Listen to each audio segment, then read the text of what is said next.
আজ আমরা এসেছি বাংলার ইতিহাস আর স্থাপত্যের শহর বিষ্ণুপুরে। এখানে রয়েছে টেরাকোটা শিল্পে মোড়া এক নিখুঁত নিদর্শন, মদনমোহন মন্দির। মল্ল রাজাদের সৃষ্ট এই মন্দির কেবল ধর্মীয় স্থান নয়, বরং বাংলার স্থাপত্য ও সংস্কৃতির এক জীবন্ত দলিল। আজকে আমরা ঘুরে দেখব এই মন্দিরের সৌন্দর্য, ইতিহাস আর এর প্রতিটি ইটে গাঁথা গল্প।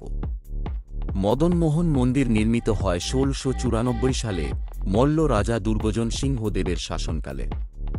বিষ্ণুপুর মল্ল রাজবংশের অধীনে এক গুরুত্বপূর্ণ সাংস্কৃতিক কেন্দ্র হয়ে উঠেছিল, আর এই মন্দির ছিল তাদের অন্যতম ধর্মীয় ও সাংস্কৃতিক অবদান। এই মন্দিরটি একরত্ন ধাঁচে তৈরি, যার মানে মন্দিরের ছাদে আছে একটি মাত্র শিখর বা রত্ন। এটি একটি উঁচু চত্বরের উপর দাঁড়ানো, চারদিকে বাংলার চালা ঘরের আদলে বাঁকানো ছাদ। ইট ও চুনসুরকির মিশ্রণে গড়া এই মন্দির স্থায়িত্ব ও কারুকার্যে অনন্য। মন্দিরটির সবচেয়ে আকর্ষণীয় দিক হল এর টেরাকোটা খোদাই।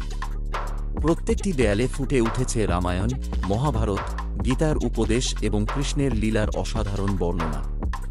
বিশেষ করে রাধাকৃষ্ণের প্রেম কাহিনী এখানে জীবন্ত হয়ে উঠেছে।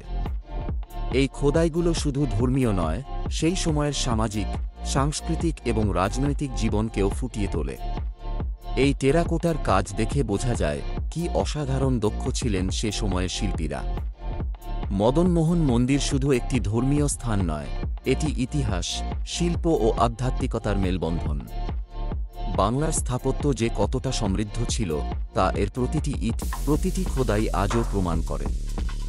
আপনি যদি ইতিহাস প্রেমী হন অথবা বাংলার ঐতিহ্যবাহী স্থাপত্য দেখতে ভালোবাসেন, তবে বিষ্ণুপুরের এই মন্দির আপনার ভ্রমণ তালিকায় অবশ্যই থাকা উচিত। ভিডিওটি ভালো লাগলে লাইক দিন, কমেন্টে জানাবেন কেমন লাগলো, আর চ্যানেলটি সাবস্ক্রাইব করতে ভুলবেন না। এমন আরও ঐতিহ্যবাহী স্থানে আমরা আপনাকে নিয়েই যাব।